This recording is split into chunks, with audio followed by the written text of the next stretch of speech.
everybody, Nick and Sue here. Welcome to the iMusician channel. We have officially entered the legal drinking age. It is our 21st episode. So cheers, everybody.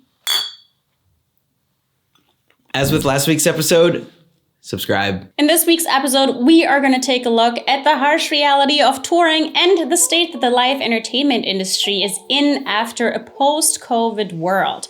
We're also going to take a look at Instagram's new launch, Music in Feed. That is another take on TikTok, obviously. And we're also going to have a nice little look into the abyss of AI-generated music and its implications on the streaming industry. And as always, we'll bring you back down to earth with some music that we love from our iMusician community.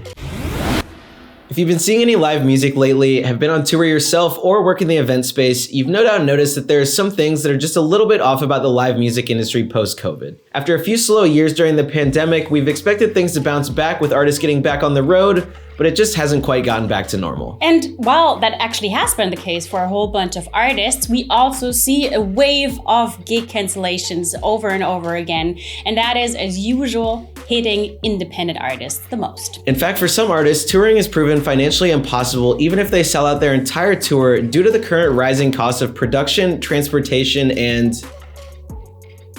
accommodation. As Pakistani singer 𝐃𝐢𝐬𝐜𝐶 pointed out recently when she revealed she was tens of thousands of dollars in debt despite a commercially successful run of date. American artists 𝐷 and UK rapper Little Simz have also gone public with their struggles, namely with the unfeasible costs of the post-COVID touring life, leading both to cancel their recent tours. Many of the issues stem from crew shortages, overbooked trucks, overbooked tour buses, inflated prices for flights and accommodation, and even freight costs that are 3 times higher than before the pandemic. And all of that's been compounded by high no-show rates at a lot of venues and tours not selling enough tickets to be financially viable. So don't be so quick to judge and blame your favorite artist if you see a high-priced ticket in the future, because they're probably just charging you as much as they need to get by. Looking at you, Ticketmaster, Live Nation.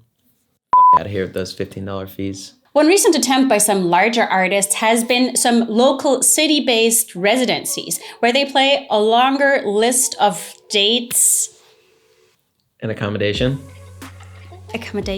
High costs prevail there as well, and the strategy is of no help to rising indie artists. It's a tour right now.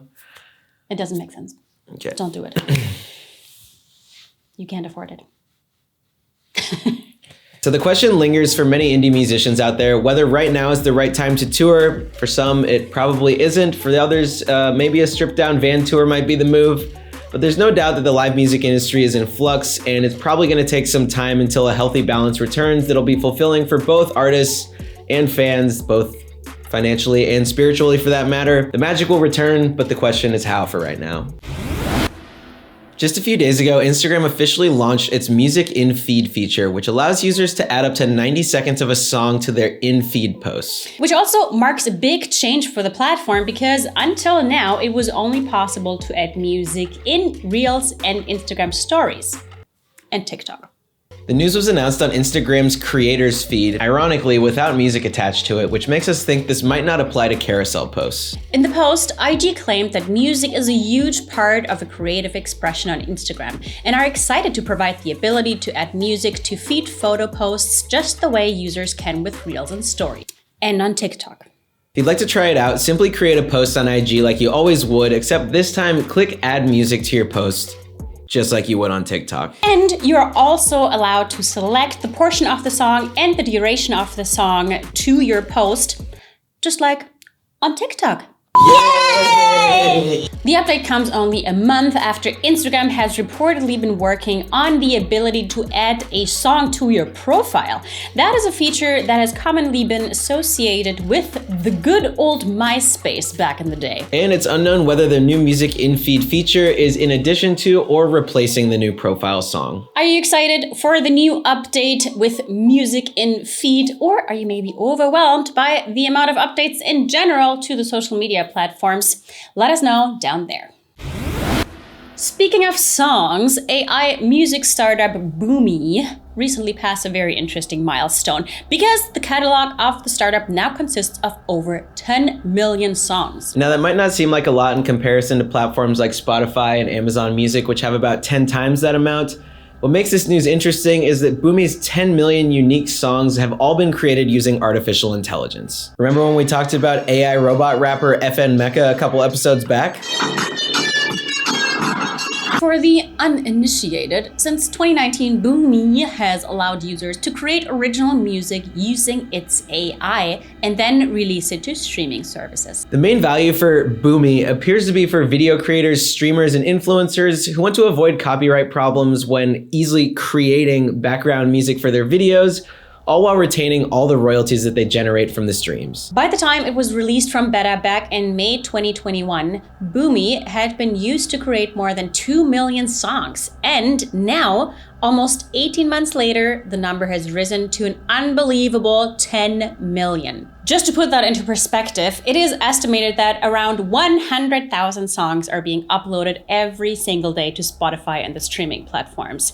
That means that 𝐃𝐢𝐬𝐜 is taking up almost 15% of that market share, because 𝐃𝐢𝐬𝐜 estimates that about 15,000 songs are uploaded on the platform every single day. If you add that to the increasingly complex royalty share problem happening in the streaming platform world, you can understand why a lot of people are worried about AI-generated music and AI artists as a whole. Scared yet? How about this one? Have you noticed what big stars real estate agents have become? Are you careful with your personal records? Does your computer ever seem to have a mind of its own? Tencent Music Entertainment says that it has created and released over 1,000 tracks containing vocals created by AI tech that mimics the human voice, one of which has even already generated 100 million streams.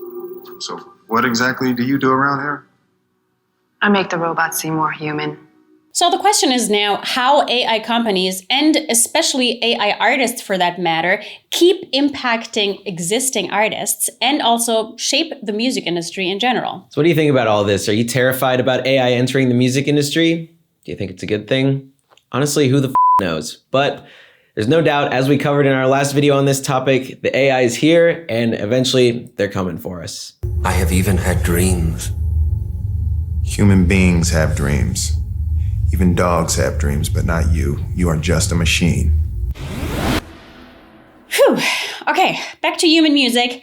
As you all know, we are all about music discovery here at the channel, and we love to introduce new artists from our iMusician community to you. This week at the office, we've been listening to French ambient dream pop producer 𝐿, Barcelona-based songwriter Cone Stone, German electronic producer Hendrik Stelter, and Mexican electronic artist 𝐃𝐢𝐬𝐜. If you haven't already joined us in our new community forum, the iMusician community, head down to the link in our description to introduce yourself, maybe submit some tracks to our Spotify playlist, and you might even get featured on our next episode of the show here. And that brings us to the end of this week's episode. Thank you so much for joining us for the dive into the AI hellscape or dreamscape, depending on your point of view. But speaking of hellscape, that reminds me to remind you to drop us a like and also to subscribe to this channel while you're down there, because you don't want to miss out on anything. For Christ's sake, do you? You certainly don't, and we'll see you in a couple of weeks.